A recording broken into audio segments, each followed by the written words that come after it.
moving on to our today's program, a symposium on living heritage of Nagaland.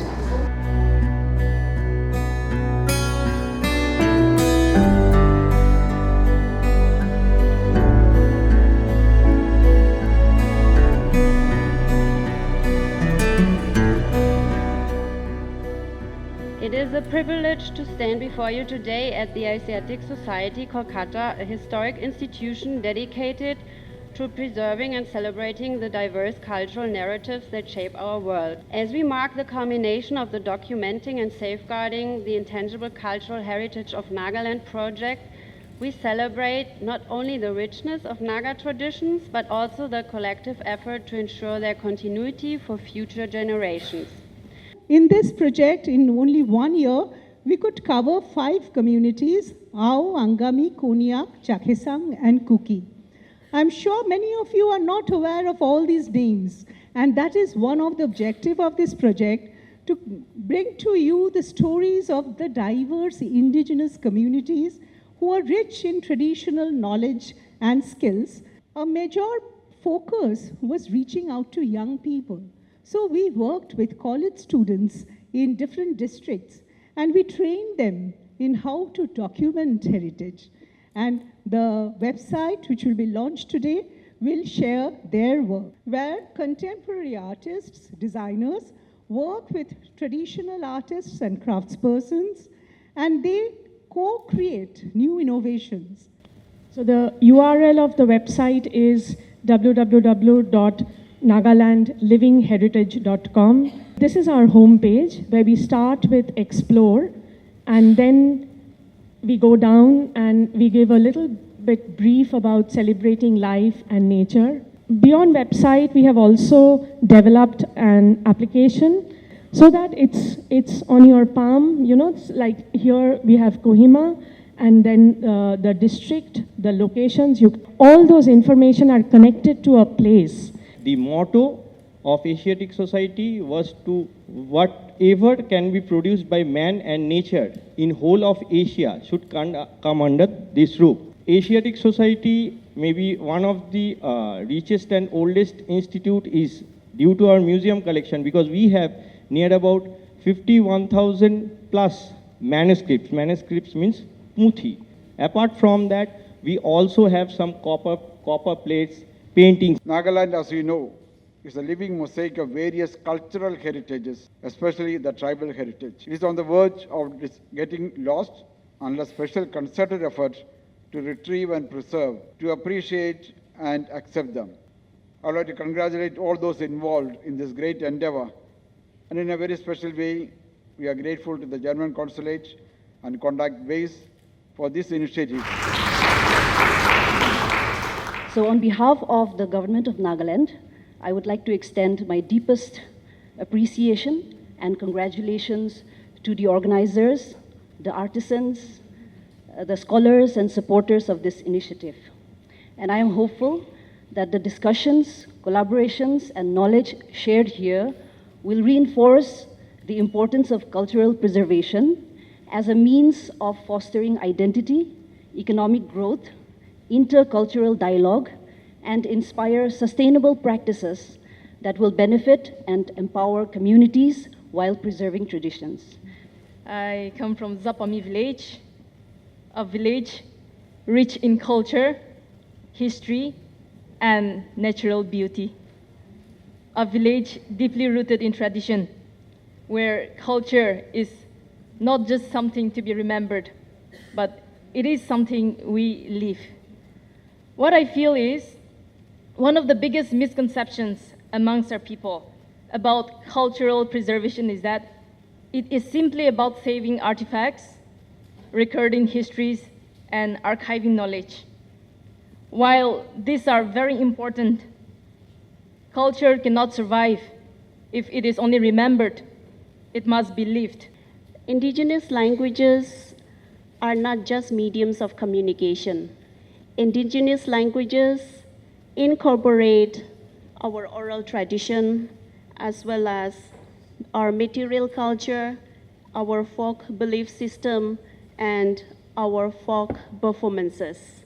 Now, if a language is no longer spoken by the children in a family, but only by the grandparents and the parents, then it is definitely endangered.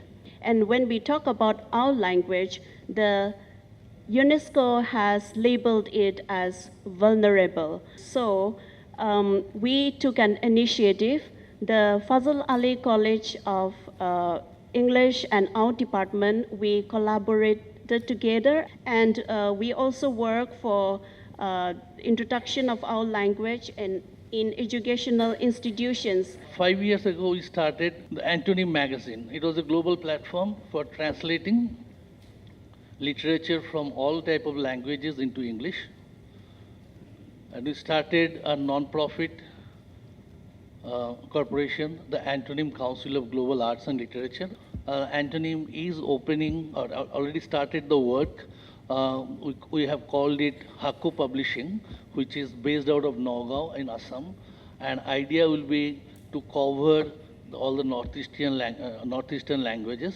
How did you kind of combine design, modern design, contemporary design, while keeping the indigenous craft intact, like let the soul not get lost?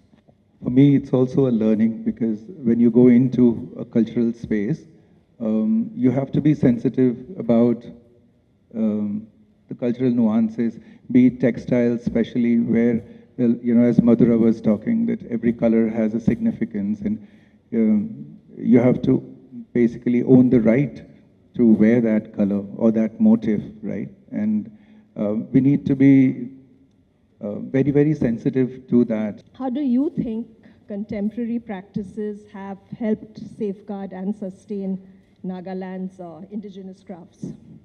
As a designer doing that, I'm able to in a way, play a small part in keeping it alive, in keeping my traditional crafts and traditional textiles and what I have inherited. In a way, I'm keeping it alive.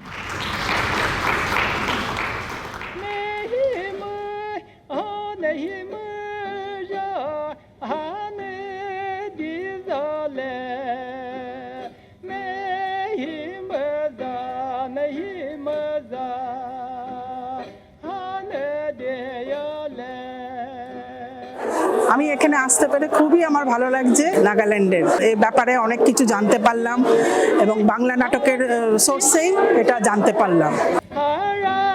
This was really a great opportunity for us to hear voices from the community and to understand them, their culture and their concerns better. So I'm going back with a lot of thoughts, and I hope it was fruitful for everybody. It was a good exhibition and symposium. Coming to Kolkata, the response was also very good. I'm just so grateful to all of them, and today was also just a fantastic program, and I guess the finale, but in yet a new beginning with the website and the other social media handles being launched. It is so wonderful to be here in Kolkata and to see all the artifacts and the presentations that Bangla Natak has done. এখানে প্রত্যেকটা কাজ মানে from a lampshade to the jackets to the coasters, everything is so exciting. So মানে for the students, it's something to really watch for, something to really look for. Very important that we should celebrate the traditional crafts and sustainable kind of crafts that are quite unique to the area of Nagaland. Beautiful creative items from Nagaland, and I'm literally blown away. And just looking at this piece of fabric here is absolutely beautiful, and I'm also terribly impressed by the signage around the exhibition and how absolutely clear and precise each of these different aspects of Nagaland have been displayed. I think it's wonderful. What a fantastic display of beautiful things from Nagaland. I didn't know how tribal the garments looked, and the incredible weaving, the colours, the jewellery. I think the basket wear is gorgeous. I'm sorry to read that that is a dying trade.